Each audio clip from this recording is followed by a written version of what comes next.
There is hardly any aspect of life in which government doesn't intervene or influence.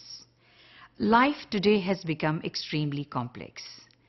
Imagine the country, which is Pakistan, our country. At the time of independence, there were 43 million people only.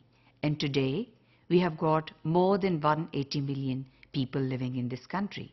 How difficult it is to manage such a large and huge population. So this has increased the complexity and the responsibility of the government. And so the problems with increase in population have also increased manifold. So इससे हमें क्या चीज़ समझ में आती है कि जितने लोगों की तादाद ज़्यादा होगी उतने ही ज़्यादा मसाइल भी बढ़ेंगे. तो एक पॉपुलेशन जैसे आप देख रहे हैं 43 मिलियन पॉपुलेशन है जो थी और अब 180 मिलियन से ज़्यादा हो गई है. Improvement in quality of life, वक्त के साथ अब जो वक्त है क्वालिटी ऑफ लाइफ बेहतर हो गई है. क्वालिटी ऑफ लाइफ इस तरह से बेहतर हो गई है कि साइंटिफिक डेवलपमेंट ने और रिसर्च ने इंसानों की ज़िंदगी जो है उसको ज़्यादा तवील कर दिया है. पहले लोगों की एवरेज लॉन्जेविटी ऑफ लाइफ जो थी पाकिस्तान में 50 साल थी, अब 60 साल है. लिहाजा बढ़ती हुई उम्र के साथ मसाइल जो हैं बूढ़े लोगों के वो भी बढ़ रहे हैं. क्या है, मसाइल बढ़ गए और इससे हुकूमत की जो जिम्मेदारियां हैं वो भी तब्दील हो गई हैं. तीसरी चीज़ है टेक्नोलॉजी. टेक्नोलॉजी ने ज़िंदगी को बहुत तब्दील कर दिया है. क्राइम की जराइम की नेचर जो है वो बदल चुकी है. जो आज से 20 और 30 साल पहले होते थे उस तरह से जराइम उस तरह के नहीं हैं.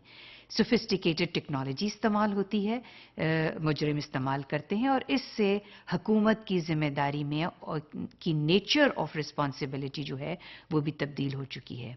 दुनिया श्रिंक हो गई है. ग्लोब जो है वो अब बहुत नज़दीक है. जो चीज़ बहुत टाइम लगता था इंफॉर्मेशन पहुंचने में, अब इंफॉर्मेशन बड़ी तेज़ी से दुनिया में बड़ी तेज़ी के साथ एक जगह से दूसरी जगह पहुंचती है.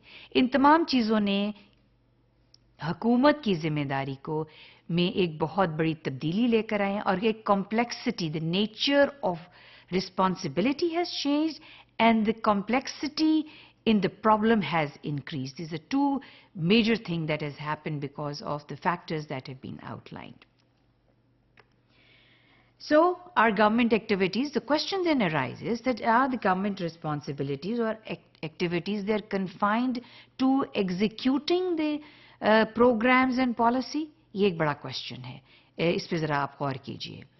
इसमें बहुत से व्यू पॉइंट्स हैं. एक व्यू पॉइंट ये है कि गवर्नमेंट जो है उसका काम बहुत वसी है, यानी वो जस्टिस से लेकर बेसिक सर्विसेज प्रोवाइड करना हुकूमत की जिम्मेदारी. ये एक व्यू पॉइंट है. लोग कहते हैं कि एक स्कूल ऑफ थॉट है जो ये कहता है कि सिर्फ एग्जीक्यूट करना नहीं है लेकिन इससे ज़्यादा हुकूमत की जिम्मेदारी है. दूसरा व्यू पॉइंट क्या कहता है? दूसरा व्यू पॉइंट कहता है कि हुकूमत की जिम्मेदारी सिर्फ एग्जीक्यूट करना है. पॉलिसी फॉर्मुलेशन जो है वो हुकूमत की जिम्मेदारी नहीं, यानी ये जिम्मेदारी कहीं और होनी चाहिए या होती है और गवर्नमेंट वो जो पॉलिसी गवर्नमेंट के पास आती है गवर्नमेंट सिर्फ उनको एग्जीक्यूट करती है. इसमें सवाल ये पैदा होता है, and I will raise this question to you, what view do you support? Do you support that the government's responsibility is only to execute the policy, or government has any role in formulation of policy? Now let's look at the scope. We have just seen that there is a much wider scope of government activity. But what is the significance of government? The significance of the government there are three elements to it. First is that it is the responsibility of the government to maintain security. It's a very traditional and conventional and a classical responsibility of the government, that is to maintain security and peace and order in the society. And security means internal and external security. So that means this importance and significance of the government is to maintain security in society. The second thing, which is the significance of public administration, is that it is an instrument of development and change.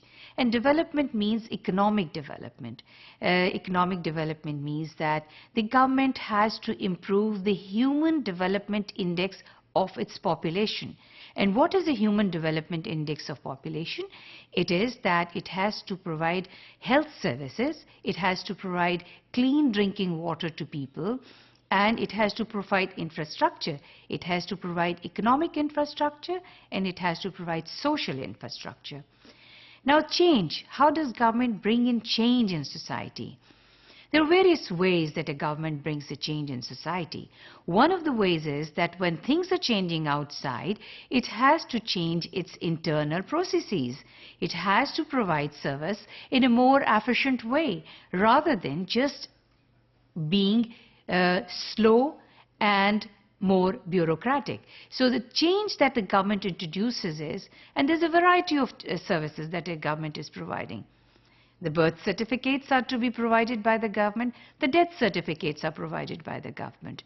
The government provides you your national identity card. The government also provides you your vehicle registration.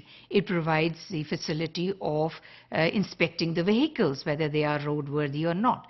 So it is introducing in the change in the mindset of the people by providing different types of services in the society. So government has a much significance by means of economic development and bringing in change in the society. Now the third part is, it's an instrument of welfare of the people, right? So it's an instrument of the that we have talked about it, that it has to look after those people who are unable to look after themselves, and those who can look after themselves are healthy. They must be facilitated, they must be helped out to achieve the prosperity in their own life and the prosperity of the society. So in this way we see that the three main important significance that the government has in its functioning and in its responsibility, and this is what the government is doing.